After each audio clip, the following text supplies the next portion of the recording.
Welcome to tonight's historic time. Please let your body sink slowly into the mattress. Feel the moment and relax your breathing. Tonight, we will go on a different journey together. We're going to walk into the world thousands of years ago. From the moment a stranger opens his eyes, until he closed his eyes again at night. You don't have to worry about any knowledge points, and you don't have to remember any details. Because this is just a gentle companion before you go to bed. So, if you're ready, let's get started.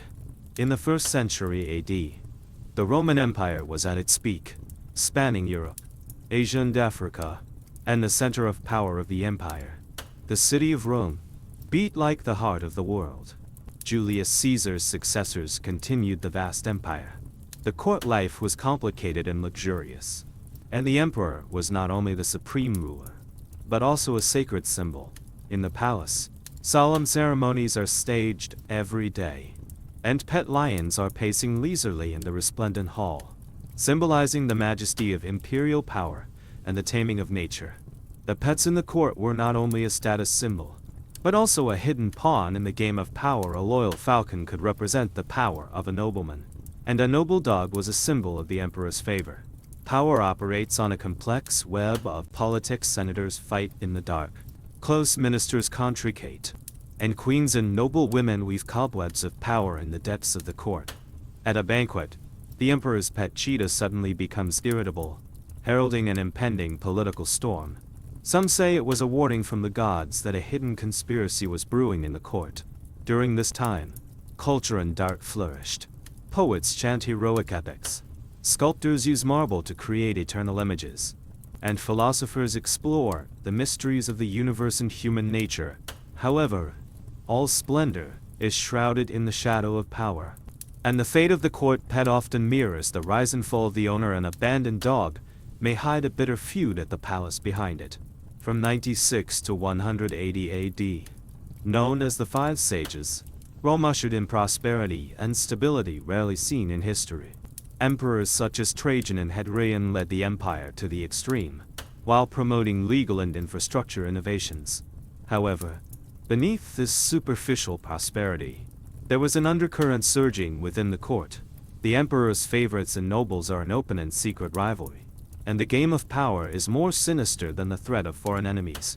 Legend has it that Emperor Hadrian was particularly fond of a rare Persian cat, symbolizing his appreciation of Eastern culture and a unique sign of imperial power. Court life was extravagant, from gold made tableware to brocade robes, all of which reflected the wealth and authority of the empire. But, even behind this prosperity, the fragility of power could be torn apart by a palace coup at any time.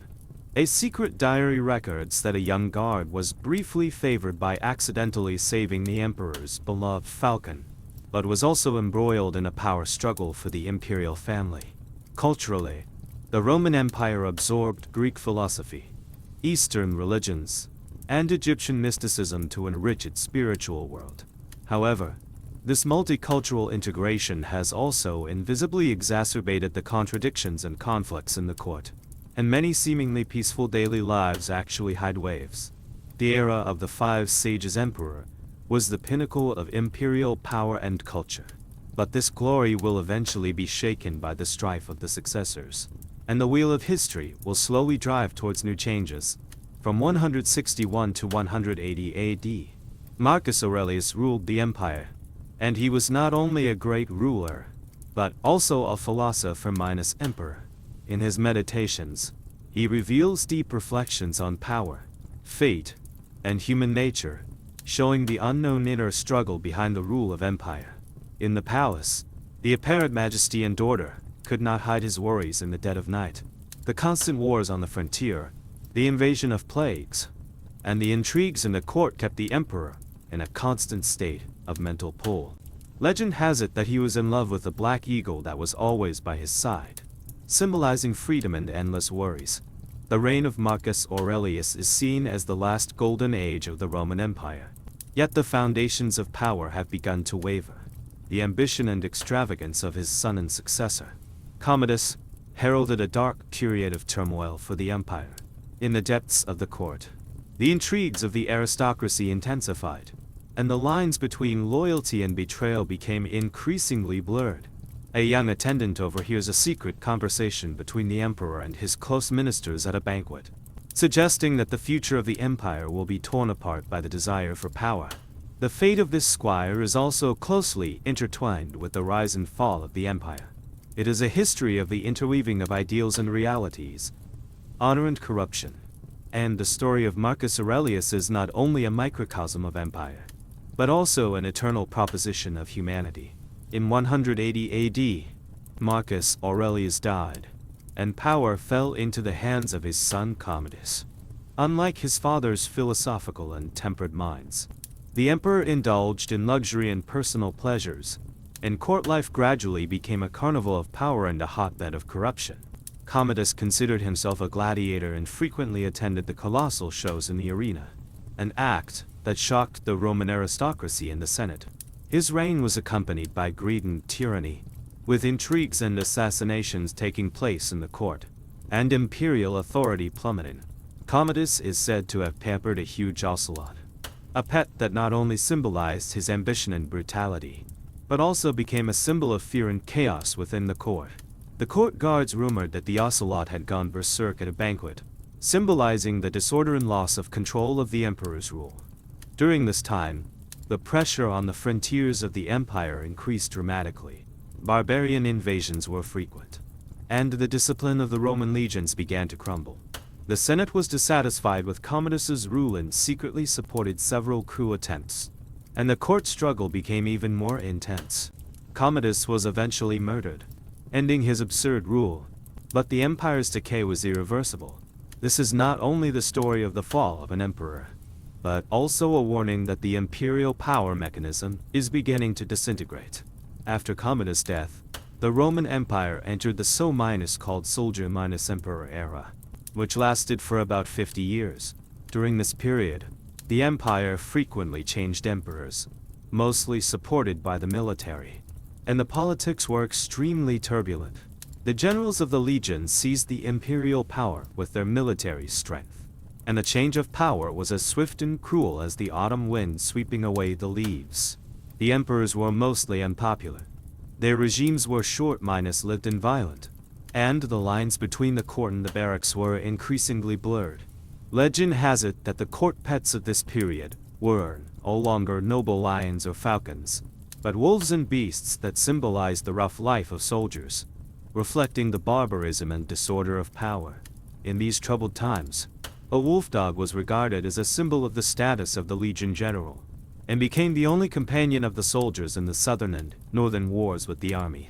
This troubled era also gave birth to many stories of heroism and betrayal. Generals rebelled and even slaughtered cities for power, and loyalty and murder were intertwined.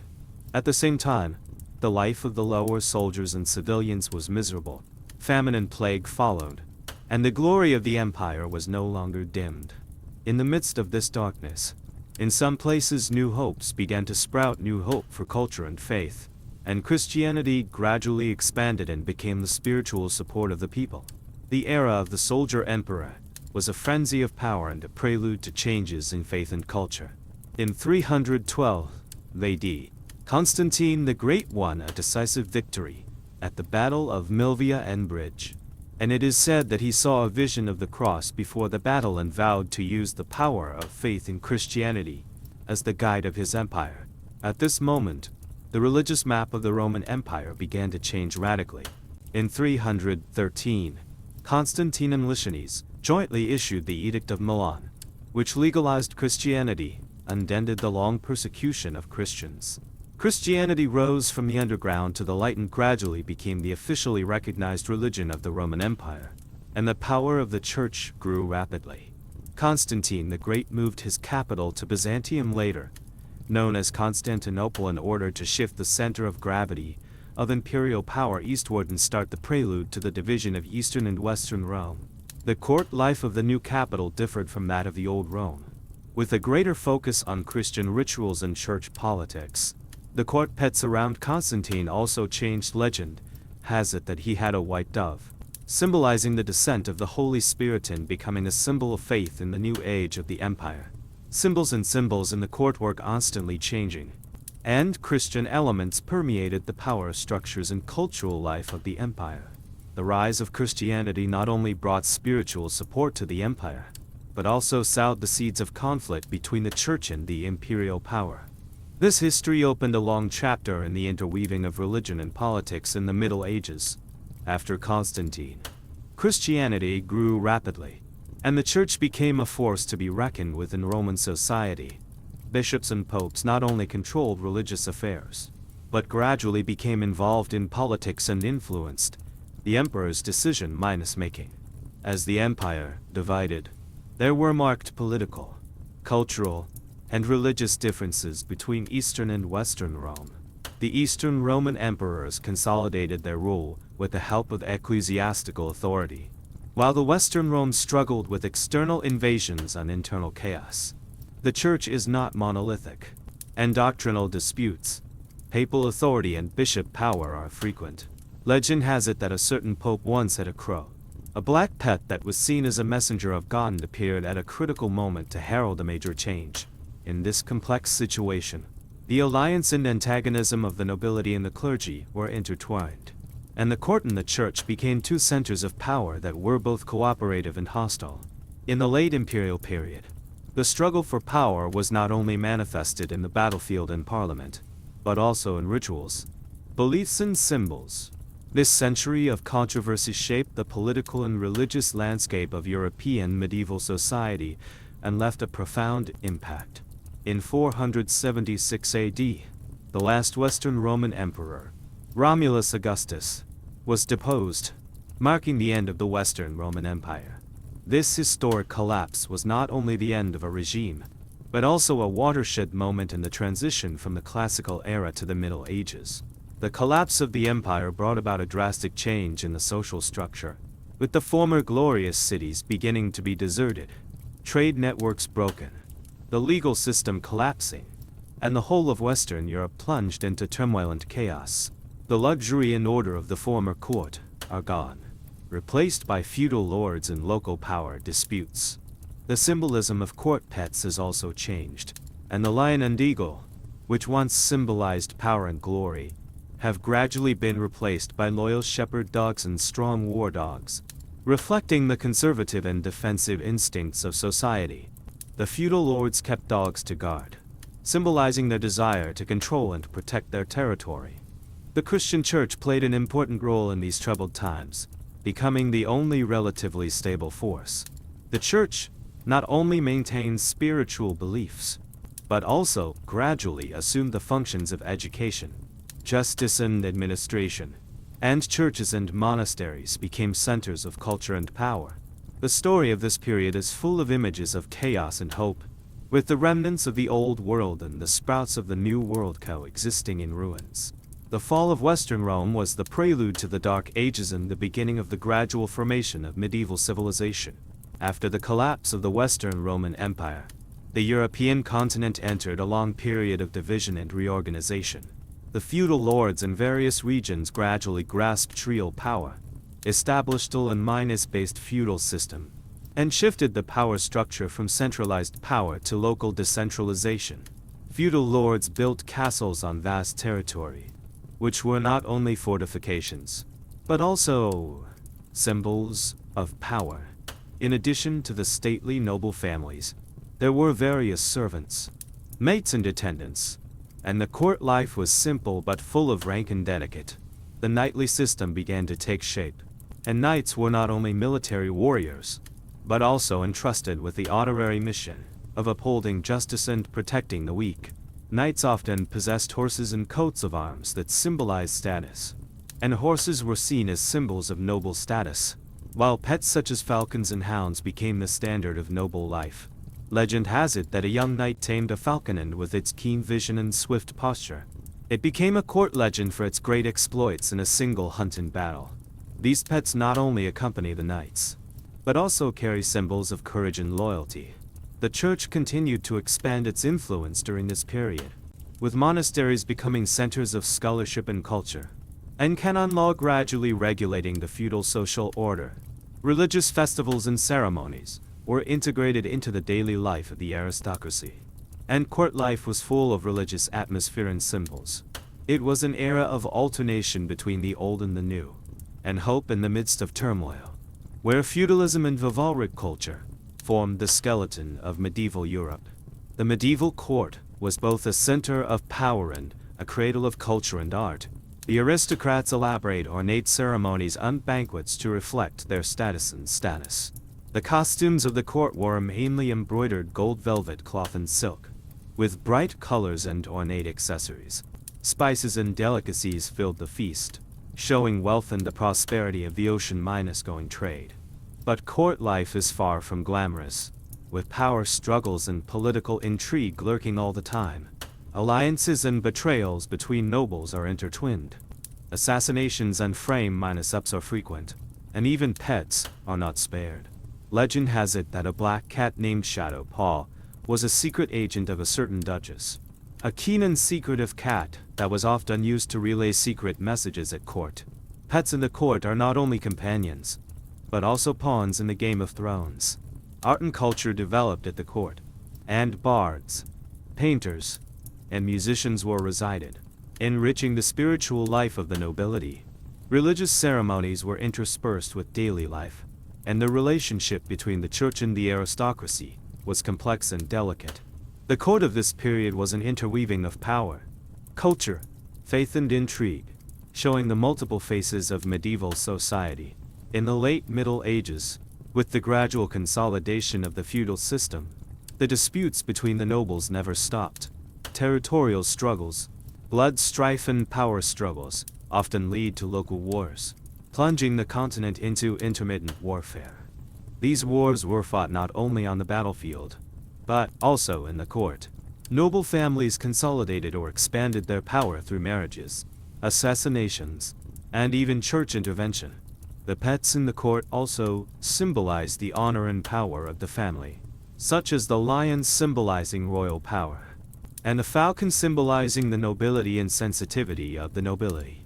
At the same time, monarchs gradually began to strengthen the centralization of power, trying to bring the chaotic aristocratic power under the control of the crown. The Norman conquest in England and the rise of the Capetian dynasty in France are typical examples of this trend. These countries have gradually established a more unified state apparatus through legislative, tax, and military reforms. Religious churches continue to exert great influence in politics, both as arbiters of power and as an enabler of royal power. But the corruption and power of the church also planted the seeds of the Reformation in the future. At this stage, European society was going through a tortuous process from division to unity, laying the foundation for the later Renaissance and the formation of the modern state. From the end of the 14th century to the 15th century, Europe began to break free from the shackles of the Middle Ages and ushered in a wave of intellectual and cultural revival minus the prelude to the Renaissance. It was a profound revolution that spanned art, science, politics and philosophy, and opened the prelude to modern European civilization. Cities arose, commerce flourished, and the burgher class gradually grew, replacing the single rule of the feudal aristocracy. Court culture became more diverse and open, and the aristocracy, which sponsored artists, poets, and scientists, began to shape a new humanist landscape. Court life became more abundant, with music, painting, theater and architecture flourishing. The symbolism of pets also changed subtly, and the aristocracy began to love delicate small dogs and exotic birds, a sign of taste and status. Although religious authority remained strong, people began to question the power of the church, and scientific and rational thought gradually emerged. This period saw the emergence of many iconic figures and events, such as the artistic creation of Leonardo da Vinci and Michelangelo, and the heliosthetic theory proposed by Copernicus. The court is full of sparks of ideas and power plays, and the clash between the old order and the new is quietly going on in hidden corners. This history has set the stage for cultural and social transformation in Europe and around the world. Europe in the 15th and 16th centuries was like a magnificent sunrise before the dawn, blooming with unprecedented cultural brilliance. In the Florentine court, in the glittering halls, the air is filled with paint and marble, and craftsmen are carving a lifelike statue of David. The Medici patronage gave artists unprecedented freedom, shining like stars, merging ideals and reality with a single stroke. In the court, the nobles wore ornate silks and jewel-encrusted ornaments, and the falcons beside them stood delicately on the outstretched arms of their masters, their eyes as sharp as knives. At the dinner, music and laughter mingle with candlelight, and the delicate little poodle curls up quietly at the owner's feet, becoming a secret declaration of identity. However, behind this prosperity, the shadow of religion is gradually approaching. Martin Luther issued his 95 Theses in Germany, which caused a great storm of church authority. Between the altars and galleries of the court, there was a silent contest between reason and faith, and the aristocracy played cautiously on the chessboard of power. Every stroke of art, every conspiracy of politics, and every look of a pet are all frozen in this intricate picture of the times. This is not only a feast of culture, but also the cradle of the awakening of human thought, giving birth to a new world order. In 16th century Europe, the Reformation tore apart the peace of the past like thunder. In front of the Wittenberg Chapel in Germany, Martin Luther firmly nailed his 95 Theses to the door. Heavy wooden boards filled with indictments of church corruption. Tension and anticipation filled the air. Believers whispered discussions, and a religious frenzy was slowly rising. Whispers echoed through the corridors of the court, and the relationship between the clergy and the nobility was delicate and tense. The scales of power are swinging, and monarchs carefully weigh the power of faith against politics. In the royal palaces of France, England, and Spain, power is surging like an undercurrent, and etiquette is strict, but there is a secret murderous motive. Court pets are still status symbols. In the ornate halls of the Spanish Habsburgs, a precious falcon crouches on the wrist of its owner, its twinkling eyes that seem to see everything. At the same time, the small poodles of the English court shuttled through the embroidered carpet, quiet and alert, becoming a secret sod for the aristocracy. The seeds of science are also sprouting in the shadows. Copernicus's heliosthetic theory was like a bombshell, gradually breaking the shackles of geostrance. Ideas that were considered heretical were quietly circulating in the court study and laboratory, driving the dawn of reason.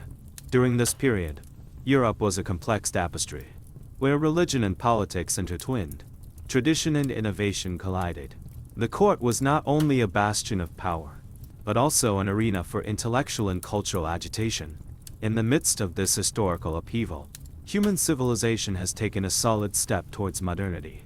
In 17th century Europe, the night sky was gradually lit up by rational stars.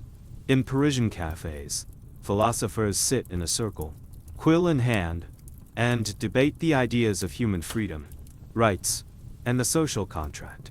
Voltaire mocked the corruption of the church with a sharp pen, while Rousseau sketched a blueprint for the social contract on paper, and the spark of wisdom and rebellion filled the air. The halls of the palace are still resplendent in gold, but the inside is beginning to change quietly. The clothing of the aristocracy is more simple and rational, and the pet is no longer a simple status symbol, but the emotional sustenance of the owner. A white Pomeranian lies quietly at the feet of the royal lady, with gentle but alert eyes, as if it is the guardian of reason in this era. The light of science broke through the fog, and Newton's law of universal gravitation was like the law of the universe, allowing people to use mathematics to interpret the mysteries of the world for the first time. The laboratories in the court are brightly lit, cells under microscopes are beating, and stars twinkle in astronomical telescopes. The pursuit of knowledge made the court no longer a mere center of power, but a cradle of science and art. The tide of the Enlightenment stirred up the old social structure, and the line between the aristocracy and the commoners began to blur. More people have begun to think about rights and responsibilities, and the balance between reason and emotion has become a new proposition of the times. In this wave, the court culture was reborn and became a bridge between human civilization and modernity. In 1789, the streets of Paris were bustling with people, and the air was filled with anxiety and anticipation. Poor citizens gathered outside the Bastille, brandishing homemade weapons and vowing to overthrow the rotten old system. The splendor of the royal palace dimmed in the flames, and the gardens of Versailles Island, as if they had lost their former glory. Marie Antoinette, the woman who has been labeled the Queen of Madness by history, is still dressed in gorgeous satin, with helplessness and confusion in her eyes. Her pet poodle wandered through the corridors of the court, as if she also felt the unspeakable shock of fear and change. The wave of revolution swept across France, and the shadow of the guillotine hung over Paris. The wealth of the aristocracy was confiscated. The authority of the church was weakened. The new bourgeoisie arose, and the social structure was completely reshaped. This is not only a political revolution, but also a cultural and ideological upheaval. The rise of Napoleon was like a storm, bringing France into a new imperial era. His court blended military seriousness with cultural splendor, and his sculptures and paintings revealed his admiration for classical civilization. He led France on the path of a modern state, while also continuing the tradition of the court as a symbol of power. The French Revolution was a historical chapter full of contradictions and passions. It reveals humanity's desire for freedom and equality, but also warns of the constant complexity of power shifts. At the end of the 18th century, the English countryside was gradually shrouded in thick black smoke. The roar of the steam engine replaced the chirping of birds and madrigals, and the chimneys of the factories stood in the sky like countless steel giants. The workers carried heavy labor, sweat mixed with soot, and the light of the lumen, the fire of the blacksmith shop reflected their resolute faces. London's court, while still lavish, could no longer hide the shockwaves of the industrial age. The aristocracy began to invest in the new factories and railroads, and court pets were no longer just companions, but also symbols of wealth and status. An English bulldog lies majestically on a luxurious carpet and witnesses a profound change in the class structure. The Industrial Revolution not only changed the mode of production, but also redefined social relations. Rapid urbanization and the rise of the working class have brought about unprecedented social problems and political movements. Marx and Engels conceived a blueprint for the future society in the bleak factory floor, and the conflict between ideals and reality intensified. Technological advances have driven science, and the electrical, mechanical, and chemical industries have risen. The railway network connects cities and villages like blood, and the world has never been more connected. In this age of steel and steam, the role of the court as a symbol of power and wealth has gradually faded, but it still retains its cultural and historical brilliance. At the end of the 19th century, the fleets of the European powers swept the world's oceans like black iron dragons. The distant port cities intertwined with artillery fire and sails, and the land of the colony is changing. In the courts of London, Paris, and Berlin, behind heavy velvet curtains, the reshaping of the map of global power is planned. Queen Victoria's palace is opulent and stately, with huge crystal chandeliers shining with a chilling glow. An elegant courtier paced leisurely, becoming a symbol of royal majesty. And in faraway Africa and Asia, the fate of the indigenous people has been ruthlessly rewritten. Grasslands and jungles have been eroded by railroad tracks and factories, and traditional ways of life have been violently impacted. Imperialism not only brought wealth and resources, but also intensified ethnic and cultural conflicts. Court diplomacy became an arena for power plays, with kings and emperors competing against each other in lavish banquets. Ordinary people, on the other hand, suffered and struggled on the land of the colonies. At the same time, advances in science and technology have facilitated the manufacture of weapons and transportation. The telegraph, steamships, and trains made the world smaller and smaller, and information and military power flowed rapidly. The colonial court architecture, costumes, and pet culture blend native and European elements. It shows a complex and contradictory cultural interweaving. The court of this era is both a symbol of power and a meeting point of imperial glory and dark history. The giant wheel of history rolls here, leaving behind brilliance and shadows, shaping the prototype of the modern world. In 1914, the European continent was plunged into unprecedented turmoil. The intricate marriages and political covenants between royal families are like a tight cobweb, and the slightest touch can cause a huge shock. Gunfire rang out in Sarajevo, igniting the flames of war that swept the world. Vienna's court is still as prosperous as it once was, with golden carved ceilings and marble fireplaces that tell the story of the empire. A Persian cat is lazily lying on a velvet cushion, its eyes revealing a hint of confusion, as if sensing the great changes of the times. The rulers of the empire are at the heavy conference table, planning the fate of war and peace. But the destruction of war is far greater than imagined. On the battlefield, soldiers struggle in mud and a rain of bullets, and modern weapons bring unprecedented destructive power. The voices of the trenches were drowned out by artillery fire, and the lives of people who had been uprooted from their homes fell into misery and helplessness. The map of Europe was redrawn. Old dynasties collapsed, and new states and polities emerged.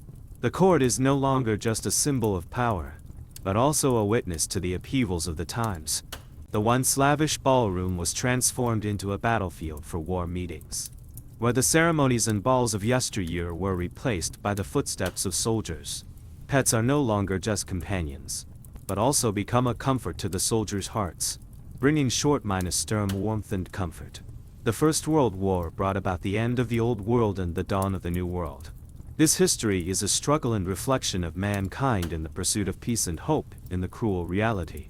In 1918, the smoke of war gradually dissipated, and the world ushered in a brief lull. Although the European courts still maintain their former glory, they cannot hide the ripples of change in their hearts. In the face of turbulent times, the kings of yesteryear began to reflect on the true meaning of power and the direction of the future. In Buckingham Palace, the solemn gold decoration and heavy red velvet curtains still shine brightly. A majestic Scottish hound lies quietly by the door, symbolizing tenacity and loyalty. Within the court, new political forces gradually emerged, and the ideas of democracy and constitutional monarchy were gradually accepted. Members of the royal family began to get more involved in public affairs and charitable activities, trying to get closer to the people. At the same time, advances in technology and culture greatly changed the face of the court. Radio broadcasting and cinema became the new medium of information dissemination, and the court was no longer an ivory tower on top of it. It's a more open, interactive cultural center. Court pets are still a symbol of companionship and status, but they are more warm and approachable. The world began to move into the rhythm of modern society. The old class boundaries were broken, and the social structure changed dramatically.